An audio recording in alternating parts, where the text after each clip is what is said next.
estemos donde estemos, estamos bendecidos en el Señor. Él nos cubre, nos protege. Hay sus promesas eternas que no van a faltar nunca.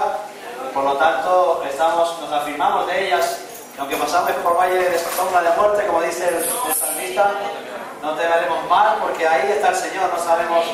No sabemos cuál es el propósito en muchas ocasiones, pero ahí está. Y ya tenemos testimonio, más o menos unos 30 años ya de convertidos. Hemos pasado por valles y no hemos pasado por ninguna tribulación, gracias a Dios. Así fuerte. Algunos consideran fuerte algunas cosas de las que hemos pasado, pero yo no las considero fuertes. Yo cuando veo por televisión otras cosas digo, Dios mío. Así que estamos afortunados de estar en un país donde se nos permite predicar, compartir, no tenemos que refugiarnos, y aún así somos bastante negligentes los cristianos, y en otros lugares se ve que cuando hay persecución apretamos más, es verdad, ¿eh? Por eso el Señor no nos da mucha bendición, porque si no dejaríamos. Si ajustadito, vamos a venir. Pero hay promesa de bendición para nuestras vidas. ¿Amén? Amén. Muy bien, vamos a comenzar. Hace 2 semanas compartimos 5 puntos fundamentales, tengo ya anotados, para la identidad del creyente o para la identidad de la iglesia. Ustedes saben que Jesús es el redentor de la humanidad, de aquellos que quieran aceptarlo, recibirlo como Señor y Salvador. Él es el redentor, pero Jesús tuvo en su tiempo en la tierra un ministerio. Y ese ministerio era traer identidad a sus 12 discípulos. Había como 70, otros tantos más que menciona la Biblia, 70 más, pero especialmente 12 discípulos. Y él tenía una función en la tierra, aparte de la redención en la cruz, que es para todos. Su tiempo en la tierra fue usado con sus discípulos con un propósito muy específico y muy claro: es darle identidad a sus apóstoles. Porque la única manera de que alguien se fortalece es no perdiendo la identidad. Y muchos creyentes, desgraciadamente, pierden su identidad con Cristo y abandonan la fe en muchos casos, porque ocurre en nosotros que perdemos la identidad. Y Jesús se ocupó de que sus apóstoles reconocieran quién era. Él estuvo 3 años de ministerio, y en esos 3 años estuvo tratando con ellos, y él se daba cuenta que no le conocían. Se daba cuenta que no entendían bien ni quién eran ni para qué estaban. Hasta que le preguntó un día directamente a todos: ¿quién dice la gente que soy yo? Unos decían: tú eres el maestro, otros dicen que eres Juan Bautista resucitado, otros que eres Elías reencarnado que había de venir, otros que eres el hijo del carpintero. Y cada uno tenía un concepto muy humano de lo que era Cristo. Hasta que Pedro dijo: tú eres el Cristo, el Hijo del Dios vivo o viviente. Y entonces Jesús respondió y le dijo: bienaventurado eres, Pedro, porque esto no te lo ha revelado ni carne ni sangre, sino mi Padre que está en los cielos.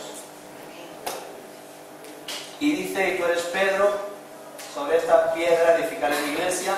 No es sobre Pedro, como la Iglesia Católica tiene estipulado, sino sobre la confesión de Pedro. Todos aquellos que creen que Jesucristo es el Hijo del Dios vivo, lo reciben como Señor y Salvador en sus vidas, estos serán salvos. Y dice: con esto, sobre esta piedra fundaré mi iglesia. Así que aquellos que no reconocen que Jesucristo es el Hijo del Dios vivo, no lo pueden ver, discernir por revelación personal, tienen que seguir buscando, porque no sabemos si son hijos del Dios vivo. Hay que tener esta revelación personal del Salvador. Y entonces Jesús para mí descansó, porque dijo: bueno, misión cumplida. Mis discípulos ya no me ven como el hijo de José, ya no me ven como una reencarnación, ahora ya me ven como el Hijo del Dios vivo. Eso es lo que hizo de Pedro y lo que hizo de los discípulos, que nunca jamás volvieran atrás, porque recibieron identidad propia, personalidad propia de la vida de Jesús. Y eso es la función de cualquier pastor. Aparte de otras muchas funciones, La función de cualquier pastor, de cualquier director de una congregación es llevar a su congregación a una identidad, a que conozcan su identidad como cristianos. Porque muchos abandonan, muchos se rinden, todos estamos en cierta debilidad humana y por lo tanto todos tenemos que cuidarnos, pero si estamos afirmados en la verdad de Dios, aunque nos pasen cosas, podemos estar más o menos anímicamente bien, pero difícilmente dejaremos de ser creyentes.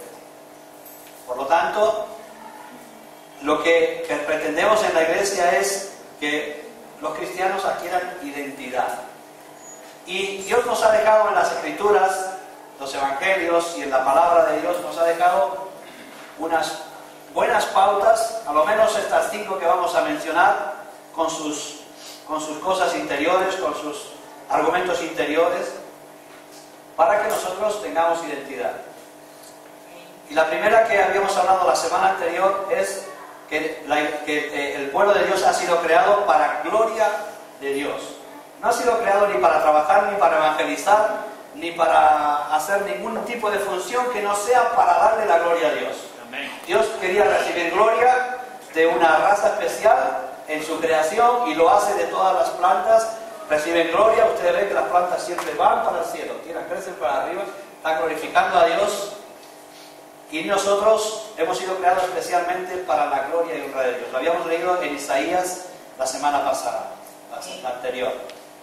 Y todo aquello que nosotros hagamos, sea que comamos, que bebamos, que durmamos, que hablemos, deberíamos hacerlo para la gloria de Dios, porque para eso hemos sido nosotros destinados. Y como el creyente puede darle gloria a Dios, mencionamos varios puntos.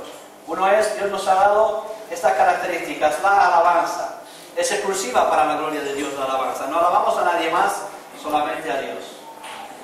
La adoración. Necesitamos estar más conectados, más santificados para entrar en esto que glorifica a Dios, que es la adoración. La oración, que es otra de las características que entran en la gloria de Dios. El evangelismo, que se hace también y lo debemos hacer para la gloria de Dios. Y las señales y milagros, que no es lo primero, sino lo último. Porque dice la Biblia que estas cosas seguirán a los que creen en mi nombre. Por lo tanto, es lo último.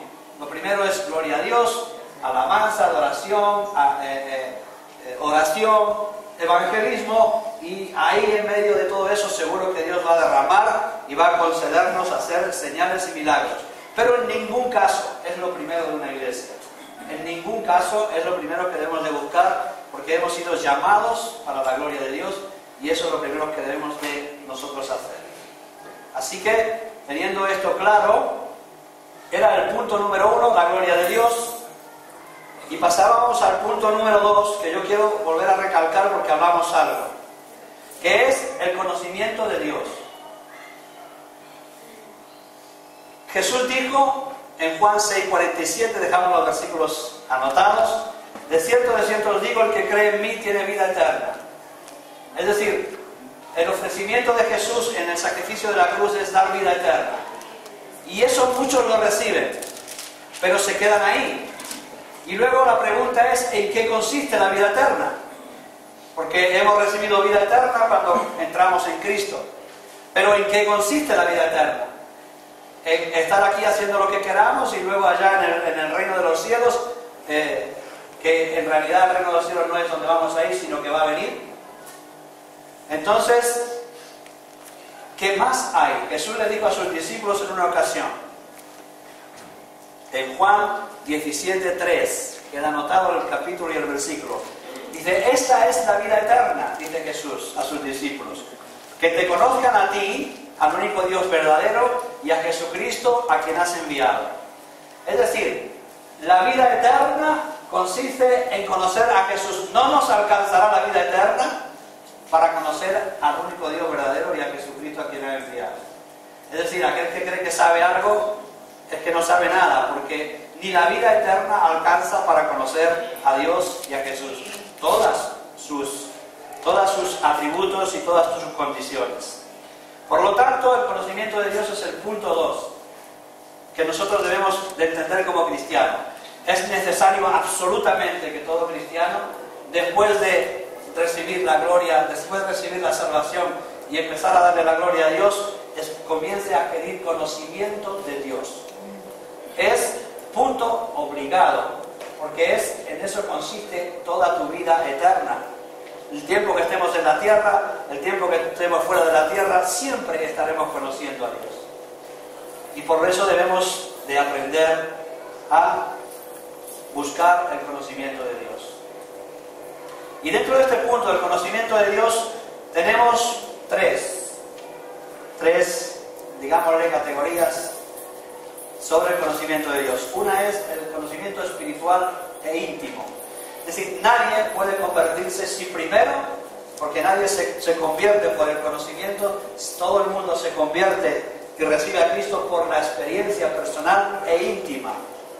Esa es la primera forma de conocer a Jesús, a través de una experiencia personal íntima que le va a ser revelada, que le va a hacer arrodillarse, que le va a hacer pedir perdón por sus pecados, que le va a hacer reconocer que Jesucristo es su Señor.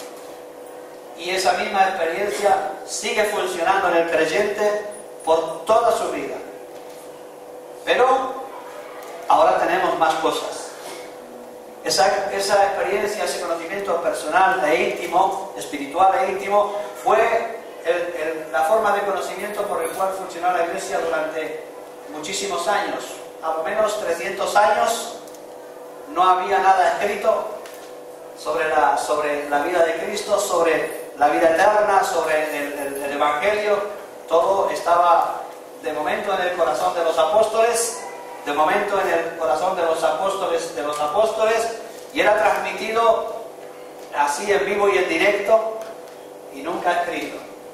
Y así que Dios hablaba personalmente. Se manifestó de una manera muy especial en esos años, con esas visiones personales que usted ve, como que se le apareció un ángel y le dijo tal cosa literalmente, como que se le apareció un ángel por otro lado y le dijo sal de aquí que viene Herodes, como que se le apareció un ángel en Egipto y le dijo ven de vuelta a Herodes, ven de vuelta a Nazaret, porque había muerto Herodes. O sea, eran unas manifestaciones realmente extraordinarias, como Dios se le apareció a Ananías y le contó exactamente, hay alguien que va a venir que se ha quedado ciego porque se ha convertido, ven, ora por él, y le habló personalmente a Ananías.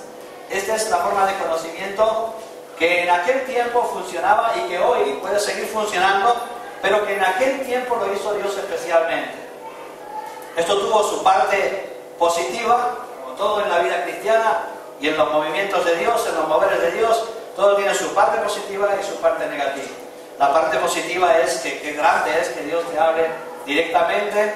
La parte negativa es que salieron muchas herejías y muchos illuminatis por el mundo y entró la confusión, y es por eso que el apóstol San Pablo y los demás apóstoles están siempre advirtiendo de las malas praxis, de las malas doctrinas que estaban injertando muchos supuestos iluminados, que descalificaban a los apóstoles y que se atribuían a sí mismos una revelación mayor.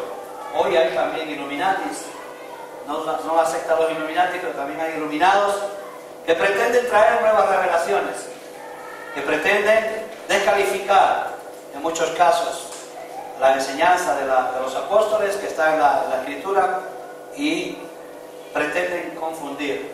La iglesia, hermanos míos, siempre hay gente que está con este tema. O que la iglesia, que esto, que no debería pasar.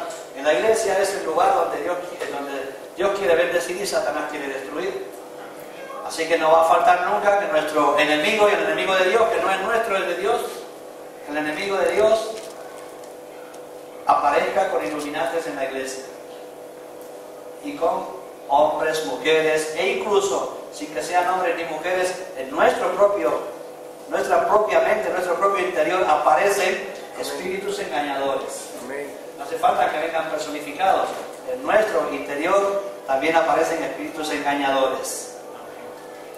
Por lo tanto, ese conocimiento era el que se usó en ese tiempo, el conocimiento espiritual e íntimo, que es necesario. Pero ahora Dios ha perfeccionado la posibilidad de que nosotros sigamos conociéndole a Él y al Padre que le envió. Y es con el conocimiento escritural e intelectual. Ahora tenemos la Biblia, que es para adquirir conocimiento escritural e intelectual. Tenemos el Espíritu Santo para tener conocimiento espiritual e íntimo. Y han de corroborarse los dos y no contradecirse. Así como la Trinidad no se contradice, lo que dice el Padre lo aprueba el Espíritu Santo, lo que dice el Espíritu Santo lo aprueba el Padre. El gran misterio de la Trinidad es cómo, siendo uno, son tres, y cómo no hay manera de pillarles al uno contra el otro, sino que son una perfecta unidad que a nosotros no nos entra en la cabeza. Ahora tenemos la Escritura. En Marcos 12:24, Jesús le dijo a sus discípulos, a los escribas y fariseos: vosotros erráis, se lo hizo pregunta, vosotros erráis porque no conocéis las Escrituras ni el poder de Dios. Por lo tanto, todo aquel que no conoce las Escrituras hierra o hierrará en el futuro. Por eso insistimos en el conocimiento. Por eso insistimos. Yo sé que algunos están más preparados que otros para adquirir conocimiento, pero tenemos la garantía de que cuando la ignorancia es por falta de virtud, pongámosle de esta manera, el Espíritu Santo cubre con su amor esa falta. Pero aquellos que tienen capacidad intelectiva, que tienen capacidad de aprender, deben y están obligados a aprender las Escrituras y no moverse por eso, sino por el conocimiento. El apóstol San Pablo pudo explicar lo que ningún apóstol pudo explicar. No hay ninguno. Las cartas de Pablo, las cartas de Pedro, las cartas de Santiago son universales, son cartas que están comprimidas en una doctrina pero no tienen explicaciones. Pero sin embargo el apóstol San Pablo nos pudo hacer un tremendo despliegue de información, porque él conocía todo lo que representaba el templo en el Antiguo Testamento, y él podía después desarrollar la enseñanza que necesitaba.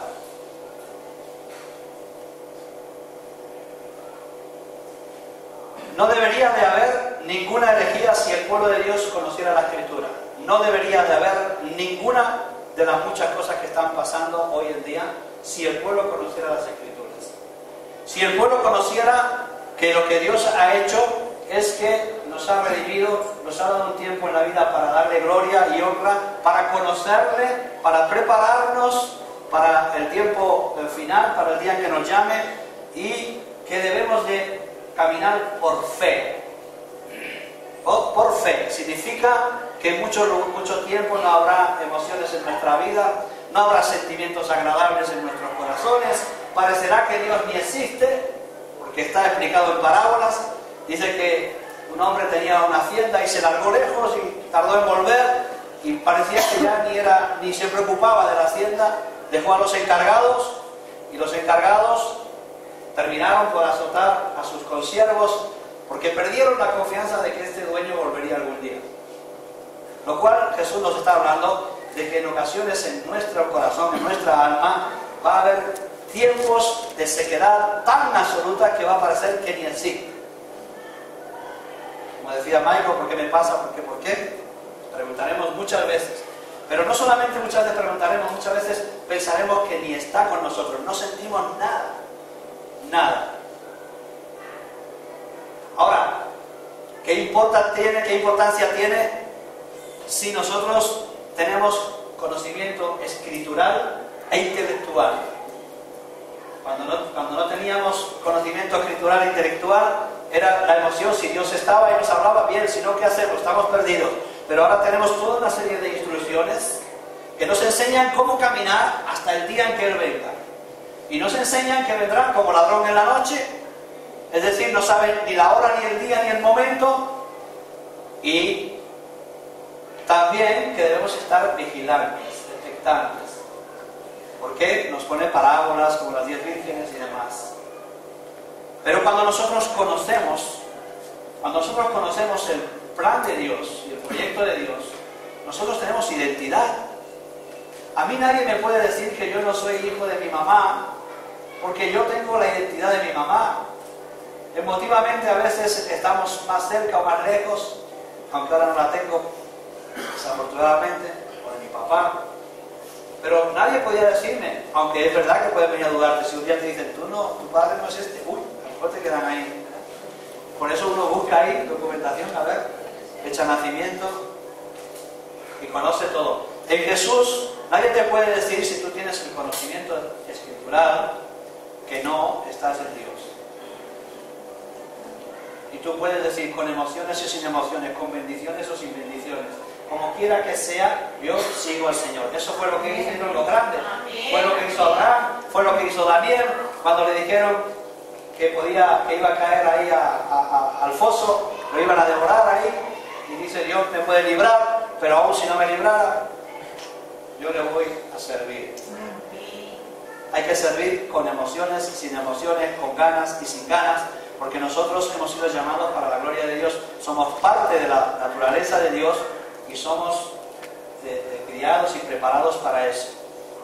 Si no, ¿cómo vamos a fortalecer nuestras vidas? Por lo tanto, el conocimiento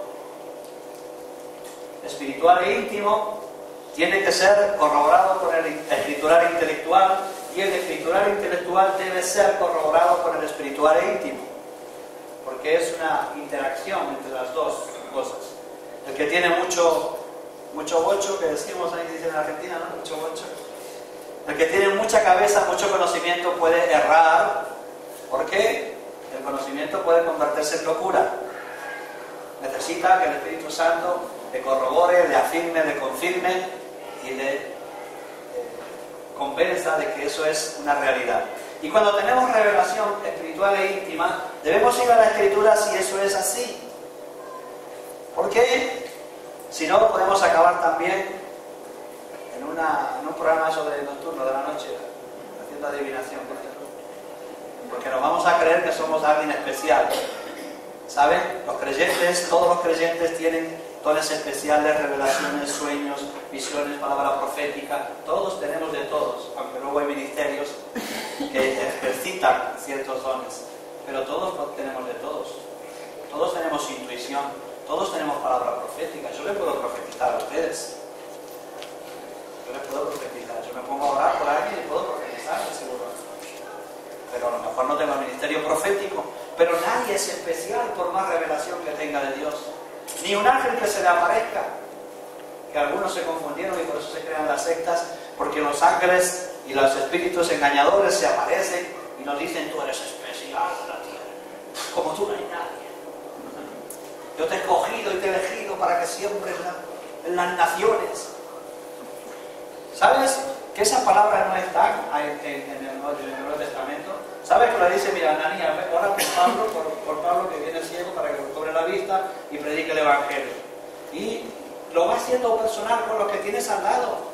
¿Yo para qué quiero bendecir las naciones? Estoy con ustedes. Que ya hay trabajo para bendecirlos. Porque esa gente que Dios les da algo extraordinario, algo glorioso que van a hacer, ¿cómo caen en errores porque no conocen las Escrituras? Dice que bendigamos a nuestro prójimo, que está más cerca, al próximo. Oremos por los que están cerca, cubrámoslos, protejámoslos, ayudémoslos, hagamos el trabajo despacito, poco a poco y continuado, como decía el Señor Arce. Por lo tanto, tenemos esas dos formas de conocimientos que debemos de tener en cuenta. Tener experiencia espiritual y tener conocimiento intelectual. De esta manera estamos mucho más seguros. Pero generalmente el conocimiento intelectual todo el mundo lo deja y busca el conocimiento espiritual porque es más dulce, pero es más engañador. Por lo tanto, debemos interactuar en estas dos formas de conocimiento. Y la tercera cosa que vemos en este punto es que el conocimiento de Dios es progresivo. Progresivo. A nadie Dios le revela todo en un paquete ahí, pum, ya está. No, es progresivo. Lo vemos también en 1 de Juan capítulo 1:1. Empieza el Evangelio diciendo, lo que era desde el principio, lo que hemos oído, lo que hemos visto con nuestros ojos, lo que hemos contemplado en nuestro corazón, lo que palparon nuestras manos tocante al verbo de vida, eso anunciamos. Ellos no estaban anunciando cualquier cosa que les había dicho otro, sino lo que habían oído, lo que habían visto, lo que habían contemplado y lo que palparon sus manos. Este es el proceso del conocimiento de Dios. No hay nadie que conozca nada de Dios si no empieza por el oír. Lo primero que nos dicen, nos hablan de Cristo, nos hablan del Evangelio, nos hablan de su testimonio y nosotros reaccionamos, entramos en el conocimiento de Dios a través de la conversión por el oír. Por el oír. Después necesitamos ver. La experiencia nos hace que nosotros podemos testimoniar viendo lo que Dios ha hecho en nuestras vidas. Yo sé que Dios ha convertido y ha hecho grandes milagros en las congregaciones donde yo estaba sin necesidad de todo lo que veo en internet y en YouTube. Lo he visto. Por lo cuanto aquello no es absolutamente necesario. Yo no digo nada, quien practique, él sabe. Pero lo que sí sé es que no es absolutamente necesario, porque yo he visto milagros, porque yo he visto señales, yo he visto convertidos sin eso. Amén. Porque el poder de Dios no está condicionado a ninguna forma específica. El poder de Dios es soberano, la gracia de Dios es soberana, se manifiesta en la santidad de sus miembros y de sus siervos sin necesidad de que ellos hagan nada extraordinario, sino porque Dios le place hacerlo y lo hace. Entonces debemos de saber esto, que no está condicionado Dios a ninguna forma, ni a ningún tipo de predicación, porque si no, entonces muchos no se convertirían. Unos predican gritando, otros predican pausados, otros predican largo, otros predican corto. Pero Dios no está condicionado, Dios hace su obra en todo lugar. Por lo tanto, el conocimiento es progresivo. Y lo que palparon nuestras manos, dice, lo que contemplamos es nuestra adoración. Nosotros sabemos, lo hemos visto, señales y milagros. Hemos oído de Jesús y nos hemos entregado. Ahora contemplamos, significa lo vemos en el Espíritu. Que Dios es verdad, que Jesús es verdad, que Jesús tiene promesa para nuestras vidas. Lo contemplamos desde una perspectiva interna. Y después dice lo que palparon nuestras manos. Lo que palparon nuestras manos son experiencias. 30 años de experiencia, algo tiene que tener. Algo debemos de saber. Algo debemos de haber visto. Algo debemos de haber palpado con nuestras manos. Ese es el conocimiento que nosotros debemos de buscar. Un conocimiento progresivo. Ahora es muy curioso, queridos hermanos, lo digo también por mí mismo, que en el mundo cristiano evangélico es la única profesión, la única rama que se ejerce en esta vida, aparte de la salvación, que es algo misterioso, es un misterio inexplicable, pero es la única profesión que la gente la quiere ejercer sin conocimiento. A nadie se le ocurre abrir un muerto si no conoce para operarle, o un vivo, digo. Ya me mataba antes. A nadie se le ocurre abrir a un enfermo, a operarle de apendicitis. Ayer vimos una película muy bonita. A operarle de apendicitis si no ha aprendido. Pues en la iglesia sí. En la iglesia viene uno convertido mañana y ya le da clases al pastor y al maestro. Ya te dice, no, los diezmos, la ofrenda.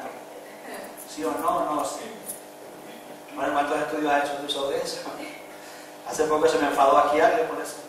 No aquí, alguien de fuera. Digo, bueno, tú has estudiado, porque estábamos ahí discutiendo. Digo, ¿tú has estudiado en algún sitio algo ya? Porque ya no sabía qué decirle. Si alguien viene a decir que sabe algo de medicina y tú dices, ¿lo has estudiado? ¿Cómo sabe de medicina? Ustedes saben la catástrofe que están haciendo los médicos frustrados y los cirujanos frustrados con todo esto de las operaciones de estética, porque no han estudiado, porque no se han formado, porque no han buscado la manera de crecer en su trabajo. Y claro, queremos avanzar sin preparación. Por lo tanto, el conocimiento es progresivo. necesitamos oír mucho. Antes de ejercer nada, oír mucho. No solamente la palabra de Dios, sino oír a mucha gente, a muchos ministerios. Verlo con nuestros ojos, en diferentes formas y lugares. Contemplarlos en adoración, en el Espíritu, saber. Y tener experiencias personales. Palparlo con nuestras manos. El conocimiento progresivo nos va a llevar a 6 estados de relación con Dios, que están en la Biblia. Cuando nosotros avanzamos en el conocimiento de Dios, también tienes que ver esto. Tienes que catalogarte, tienes que mirarte y decir en qué relación estoy con Dios. La primera relación es hijo de Dios, es imprescindible. Si no eres hijo de Dios, no vas a tener ninguna otra relación con Dios que no sea la de criatura. Cuando alguien entra al conocimiento del Señor, lo primero que se hace es discípulo de Cristo. Lo primero, discípulo. Cuando entraron en relación los apóstoles con Jesús, lo primero que fueron discípulos. Fueron enseñados, instruidos. Cuando estaban preparados mínimamente, pasaron al estado de relación de siervos. Se convirtieron en siervos. Y entonces, como siervos, ellos comenzaron a trabajar y a ejecutar los conocimientos que Jesús les había dado en una labor que toda la iglesia tiene que hacer también. Primera condición de cualquier hombre que se convierte, que viene a una iglesia: ser discípulo. Primero que se convierta, después ser discípulo. Amén. Preparación. Si Jesús estuvo 3 años, lo mínimo es de preparación. No quiere decir que no haces nada mientras tanto, pero antes que te dediques a enseñar algo, al menos 3 años de preparación. Algunos más listos que con todos les vale, pero como el Señor tuvo 3 con sus discípulos, a lo mejor es que hacen falta 3. No sé, no es una doctrina eso, ¿eh? Y empezar después de este discipulado, que debe ser aprobado, porque el discipulado está precisamente para que los discípulos aprueben el carácter que Dios les demanda. Pero personas que no aprueban en el carácter quieren ser líderes, y no se puede ser líder si no apruebas en el carácter, especialmente en el carácter. Amén. Más que en el conocimiento. Porque sin conocimiento y con buen carácter puedes bendecir a miles. Pero con conocimiento y mal carácter puedes maldecir a miles. Por lo tanto, el discipulado es adquirir el carácter, es adquirir los principios fundamentales de un discipulado, que es la obediencia, que es el conocimiento del maestro o de la Biblia en este caso, para poder ejercer. Lo siguiente es, después que eres discipulado, ser siervo. Empiezas a trabajar. Eso hicieron los discípulos. Una vez que fueron discipulados, durante un tiempo fueron enviados ya solos, y venían contentos diciendo: hasta los espíritus se nos sujetan. Venían fervientes, como cualquiera de estas manifestaciones que vemos hoy día, contentos. Ya Jesús, que era especialista en pinchar el globo, si estábamos mal te subía, ¿no? Para arriba, Pedro, ¿no? Sube. Si estabas muy alto te pinchaba un poquito. Y les dijo: no alegréis porque los espíritus se os sujetan, no os alegréis porque hacéis milagros, no os alegréis porque hacéis señales, alegrados porque el nombre está escrito en el libro de la vida. Ese es el gozo del creyente. Ninguna otra cosa que hagamos en esta tierra, por muy fuerte que sea, merece ninguna atención por nuestra parte, porque si no podríamos estar robándole gloria al Señor. Ningún mérito hay en nada de lo que hacemos, pero Dios sí que lo puede tener en cuenta. Después de siervos de Cristo, pasamos a ser amigos del Señor. Jesús les dijo a sus discípulos: ya no os llamaré más siervos, os llamaré amigos. Es decir, hubo un cambio. ¿Se dan cuenta que hubo un cambio? Así, incluso mencionado: ya no os llamaré más siervo, sino os llamaré amigos, porque el siervo no sabe lo que hace su Señor, más el amigo es íntimo, confesión íntima. Cuando el Señor empieza a hablarnos íntimamente, empieza a revelarnos cosas. Hay gente que dice: es que no se me revela la Escritura. ¿Eres amigo? ¿Eres amigo? ¿Eres siervo? Si eres siervo, lo único que tienes que hacer es obedecer. No hace falta que te revelen nada. Ves y vas. trabaja y trabaja, porque es siervo y no sabe lo que hace su Señor. Pero cuando eres amigo, el Señor te va contando cosas, te revela la Escritura, te revela los pasajes, se te presenta por la noche, te cuida cuando vas a tener un conflicto directamente, sientes su presencia a tu lado, porque has pasado de siervo a amigo. Y hay una categoría más, que es la de amado. Todos los discípulos del Señor pasaron de ser siervos, amigos, y uno pasó a ser amado, que fue Juan, el amado del Señor. Este fue guardado para la última revelación en la isla de Patmos, hasta que el Señor se le manifestó en persona y le reveló todo el Apocalipsis, toda la escritura de los últimos tiempos. Esas son las categorías. Ahora, ¿dónde estamos? ¿Hijo de Dios? Creo que son todos. Si alguno no es hijo de Dios en esta mañana, le invitamos a que haga una oración de fe, que le pida: Señor, revélate a mi vida, yo quiero arrepentirme de mis pecados, quiero conocerte, quiero esa salvación de la cual me están hablando, y oraremos por ti. O algo en tu casa, algo en tu habitación. Pero si no eres hijo de Dios, estás fuera del proyecto, fuera del propósito de Dios con respecto a la eternidad. Entonces te invitamos a que recibas a Cristo esta mañana como primera relación con el Señor. Si alguno es hijo de Dios y quiere trabajar en el reino, que sepa que tiene que pasar por el discipulado. Amén. Aprender, sujetarse, discutir con el maestro si quiere, también se puede. Pero siempre sabiendo que el maestro tiene la última palabra. Amén. Bueno, también hay maestros en diferentes categorías, ¿eh? Es decir, hay maestros para la selva del Amazonas y hay maestros para la Universidad de Cambridge.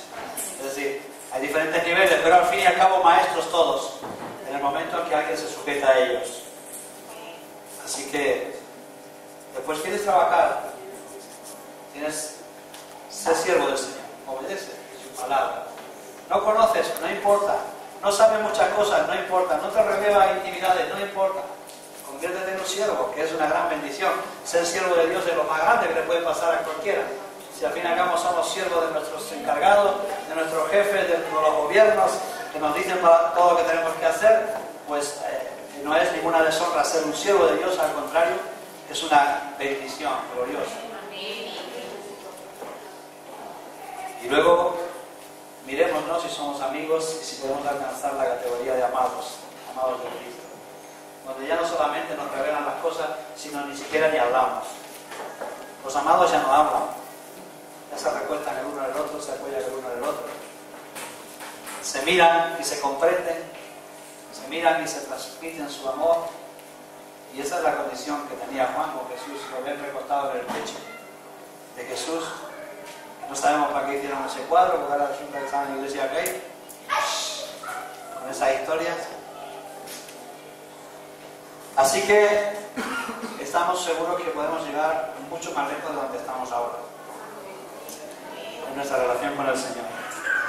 Podemos alcanzar metas mucho mayores y podemos crecer muchísimo más de lo que estamos. Pero pongamos el orden, hermanos. Pongamos el orden, porque una de las cosas más horribles de la iglesia evangélica es el desorden que existe en todo. Y hay iglesias ordenadas, pero los cristianos están desordenados. Hay iglesias que están muy bien ordenaditas, pero los cristianos están desordenados. Así que hagamos un esfuerzo para ordenar nuestras vidas, para caminar hacia adelante. ¿Amén? El punto 3 de nuestra identificación con Cristo es el bautismo. Lo vamos a dejar para otro domingo, para no alargar las predicaciones. Vamos a ser más corto y concreto, que tengan mensajes muy concretos. Cuando acabemos estos 5 puntos de identificación con Cristo, como individuos y como iglesia, debemos tener bien claro cuál es nuestro orden. Después Dios nos va a regalar muchas otras más cosas temáticas y especiales, pero en principio, cuando tengamos estos 5 puntos de nuestra identificación con Cristo que deben ser imprescindibles, la gloria de Dios, el conocimiento de Dios, el bautismo en agua y la Santa Cena. Esos son los elementos que nos identifican con Cristo. Y debemos de tenerlos muy claros para hacerlos decentemente y en orden, que el Señor pueda derramar su bendición sobre nuestras vidas, sobre la iglesia y alcanzar sus promesas. Amén. Nos ponemos de pie, vamos a orar si les parece. Terminaremos con una canción. Puesto que empezamos con alabanza y queremos acabar con alabanza, porque Él merece toda nuestra alabanza, toda nuestra gloria. Padre, en el nombre de Jesús, te rogamos tu bendición sobre nuestras vidas, sobre la iglesia, sobre tu pueblo, Señor. Señor, ese sacrificio en la cruz tiene que ser, Señor, mucho más efectivo en nuestras vidas. Ese tiempo de discipulado, Señor, tiene que hacerse vida en nosotros, Padre. Queremos ser transformados a tu imagen. Queremos alcanzar la meta de ser semejantes a ti, Señor. Amén. Alcanzar las virtudes con las cuales tú, Señor, has mostrado, Señor, a tu pueblo que debían de tener en ellos. Derramamos, Señor, nuestro corazón en tu presencia, con el propósito de que tú derrames tu corazón en nosotros. Tu palabra dice que la gloria que el Padre te dio, tú nos has dado a nosotros. Ahora queremos usar esa gloria para ti, Señor. Devolvértela, Señor. Tanto en lo económico como en lo espiritual, como en los dones. Queremos retornar, Señor, lo que tú nos das, para que tú vuelvas, Señor, a manifestar tu gloria en nosotros. Señor, tu gracia, tu bondad, tu misericordia no faltarán en nuestras vidas. Esa es tu promesa. Ahora deseamos, Señor, terminar en esta mañana dándote la gloria y la honra a ti que la mereces. Al único Dios verdadero y a Jesucristo a quien has enviado, y al Espíritu Santo que lo tenemos aquí con nosotros, que se juntan junto a los ángeles para darte toda la gloria y toda la honra, Señor. Gracias, Padre, en el nombre de Jesús. Amén. Amén.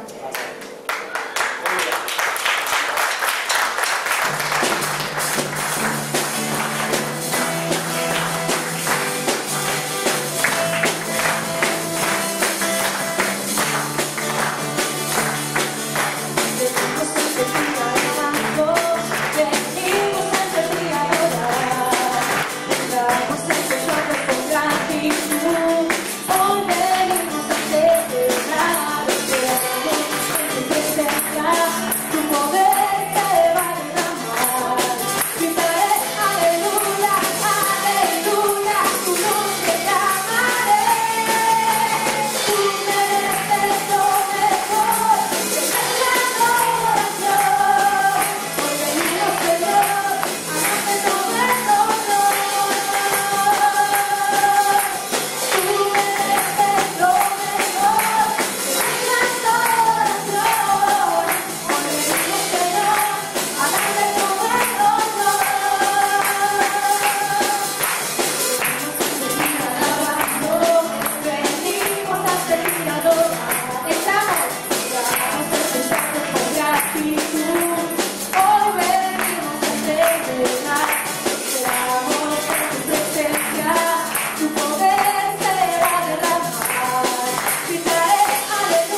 ¿Quién vive?